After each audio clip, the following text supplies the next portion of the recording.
ជំរាបសួរអ្នកនរគ្នានៅក្នុងវីដេអូនេះខ្ញុំចង់នាំអ្នកនរគ្នាមកឧទ្យានជាតិ Banff ហើយខ្ញុំក៏ចង់ចែករំលែកអំពីបទពិសោធន៍ស្នាក់នៅក្នុង hostel ដែរលើកទី1ដែលខ្ញុំស្នាក់នៅក្នុង hostel ហើយបើសិនជាអត់ដឹងថានឹងអីគេកុំភ្លេចតាមដានក្នុងវីដេអូទាំងអស់គ្នាខ្ញុំមកឧទ្យានជាតិនេះតាមពិតគឺដើម្បីការងារទេដោយសារតែក្រុមហ៊ុនខ្ញុំគេមានសកម្មភាពការងារនៅនេះអញ្ចឹងណាប៉ុន្តែខ្ញុំមកពី3ថ្ងៃមុនដើម្បីធ្វើដំណើរដោយខ្លួនឯងអញ្ចឹងហើយបានខ្ញុំសម្រេចចិត្តថាពី3ថ្ងៃហ្នឹងចង់ស្នាក់នៅក្នុង hostel ពួកយើងត្រូវចេញលុយខ្លួនឯងហើយកុំឲ្យនៅយូរតោះមកតាមដានទាំងអស់គ្នា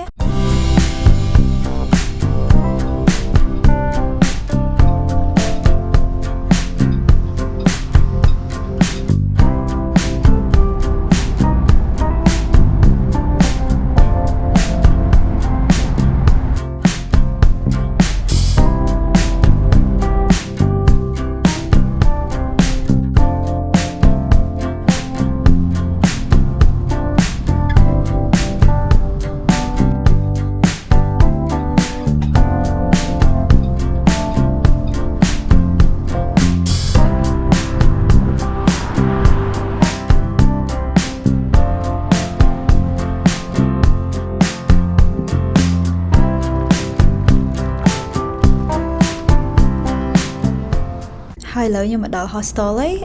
មើលទៅក្រៅឃើញសម្បូរឈើច្រើននិយាយទៅអាគារនៅភ្នំភាគច្រើនគេធ្វើពីឈើនៅនេះហើយឡើងcuteដែរនេះគឺជា common area របស់គេមានពអួយច្រើនសម្រាប់ពលឺព្រះអាទិត្យចូលនិយាយទៅខ្ញុំចូលចិត្តការតុបតែងរបស់គេដែរព្រោះធ្វើឲ្យយើងមានអារម្មណ៍មួយថា cozyហើយឥឡូវចូលដល់បន្ទប់ hostel សម្រាប់អ្នកដែលអត់ដឹងបន្ទប់ hostel គឺបន្ទប់ដែលមានគ្រែច្រើនហើយយើងចែករំលែកជាមួយនឹងអ្នកដែលយើងអត់ស្គាល់គ្នានៅក្នុងបន្ទប់ដែលខ្ញុំនៅហ្នឹងគឺមាន6គ្រែហើយខ្ញុំស្នាក់នៅក្នុងគ្រែហ្នឹងខ្ញុំចូលចិត្តគ្រែជាន់លើហើយជាងទៅក៏សប្បាយចិត្តដែរហើយនៅក្នុងបន្ទប់ហ្នឹងក៏មានពអួយមួយដែរខ្ញុំចូលចិត្តអញ្ចឹងដែរដោយសារតែមានពន្លឺព្រះអាទិត្យហើយនឹងខ្យល់ចូលទោះបីជាយើងអត់នៅក្នុងបន្ទប់យូរក៏ដោយហើយនេះគឺជាចរាសម្រាប់ឡើងទៅជាន់លើសម្រាប់ក្រែ2ទៀតនៅក្នុងបន្ទប់ហ្នឹងហើយនៅក្នុងអគារនេះក៏មានផ្ទះបាយរួមដែរអញ្ចឹងបើសិនជាអ្នកដែលគេចង់សំលុយអត់ទៅញ៉ាំអីនៅក្រៅអាចធ្វើម្ហូបនៅក្នុងកន្លែងផ្ទះបាយនេះបានគ្រាន់តែទៅទិញគ្រឿងធ្វើម្ហូបខ្លួនឯងហើយនេះគឺជាបន្ទប់មានម៉ាស៊ីនបោកខោអាវដែលយើងអាចប្រើទូរស័ព្ទដើម្បីប្រើម៉ាស៊ីនហ្នឹងបាននិយាយទៅមានភាពងាយស្រួលដែរតា This is so nice. I love the vibe. So nice and cozy. Oh, so lucky.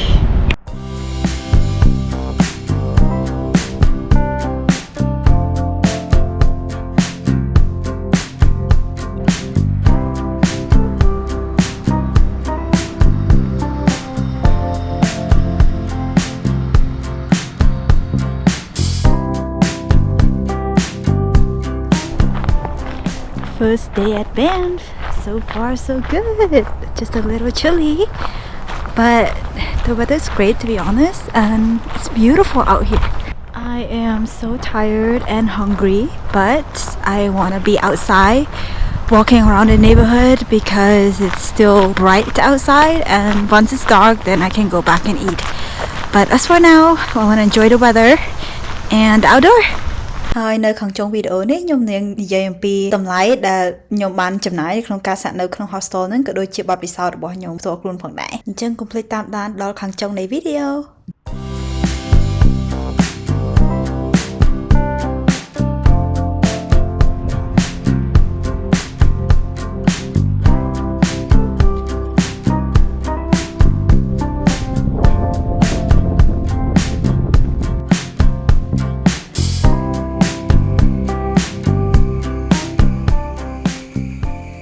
ហើយនេះជាភោជនីយដ្ឋានមួយនៅជិតកន្លែង hostel ហ្នឹងខ្ញុំខ្ជិល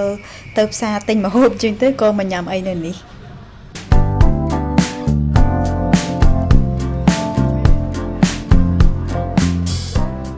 អូខេតោះឥឡូវខ្ញុំចង់មកនិយាយអំពីការចំណាយដែលខ្ញុំបានស្នាក់នៅក្នុង hostel ហ្នឹងនិយាយទៅខ្ញុំនៅនឹង3យប់ការងារខ្ញុំចាប់ដើមថ្ងៃច័ន្ទហើយខ្ញុំទៅដល់នឹងងាយថ្ងៃសុក្រអញ្ចឹងខ្ញុំចំណាយយប់ថ្ងៃសុក្រថ្ងៃសៅរ៍ហើយនិងថ្ងៃអាទិត្យនៅក្នុង hostel ហ្នឹងអញ្ចឹង3យប់ហើយសម្រាប់3យប់ហ្នឹងខ្ញុំចំណាយ$317ហើយក្នុង$317ហ្នឹង$19គឺខ្ញុំបង់ insurance សម្រាប់ធ្វើការកក់កន្លែងគេអញ្ចឹងណាប៉ុន្តែបើថាអ្នកដែលគេអត់ចង់ចំណាយលើ insurance ហ្នឹងទេថ្លៃ hostel ហ្នឹងសរុបទាំងពន្ធទាំងអីផ្សេងៗទៀតដែលអត់ បើថាយើងឲ្យគិត insurance គឺ$297អញ្ចឹងមានន័យថាក្នុងមួយយប់ខ្ញុំចំណាយខ្ទង់ប្រហែលជា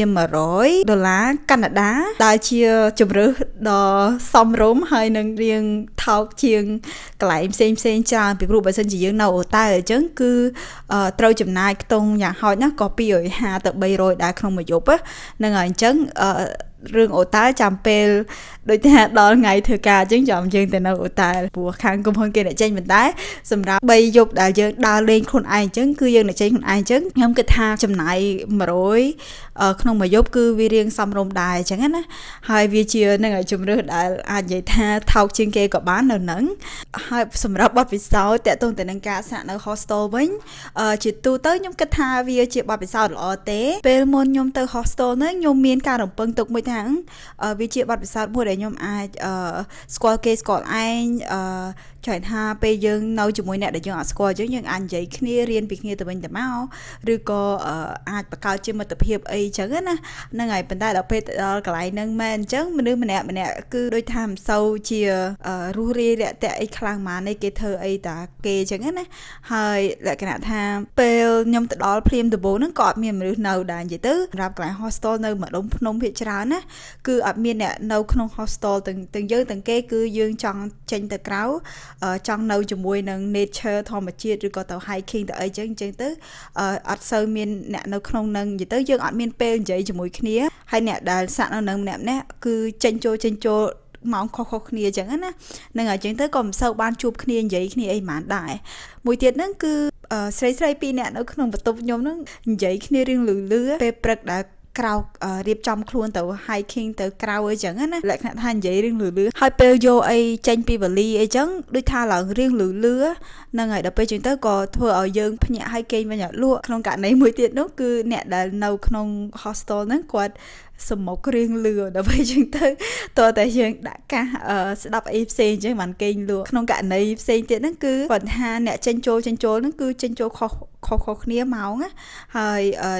អ្នកដែលស្នាក់នៅហ្នឹងមានមួយគូនោះហ្នឹងគេចេញទៅក្រៅតាំងពីម៉ោងខ្ទង់2កន្លះព្រឹកហើយអ្នកខ្លះវិញចូលមកដល់ក្នុងបន្ទប់ហ្នឹងម៉ោង11យប់អីចឹងណាអញ្ចឹងទៅការចេញចូលហ្នឹងធ្វើឲ្យប៉ះពាល់ដល់ការគេងរបស់យើងអញ្ចឹងសម្រាប់បទពិសោធន៍ហ្នឹងនិយាយទៅខ្ញុំអត់សូវចូលចិត្តប៉ុន្មានទេប៉ុន្តែខ្ញុំចូលចិត្តត្រង់ថាវាថោកបើយើង compare ទៅជំរឿផ្សេងទៀតហើយមួយទៀតហ្នឹងគឺសុវត្ថិភាពខ្ញុំនៅ hostel ហ្នឹងគឺមានអារម្មណ៍មួយថាសុវត្ថិភាពដោយសារតែខ្ញុំនិយាយទៅដូចថាដឹងខ្លះដែរមុនខ្ញុំទៅ4អ្នកទៅភ្នំទៅប្រាំទៅអីទៅឈានជាតិអីផ្សេងគេទៅដើរលេងចេញទៅក្រៅទៅដើរលេងទៅ hiking អីចឹងណាអញ្ចឹងទៅគេមិនមានគោលបំណងទៅលួចរបស់របររបស់អ្នកដទៃអីអញ្ចឹងទៅភាគច្រើនដូចថារបស់របរក្នុងករណីភាគច្រើនអញ្ចឹងរបស់របរអីហ្នឹងគឺសុវត្ថិភាពទេហើយយើងដើរជាមនុស្សស្រី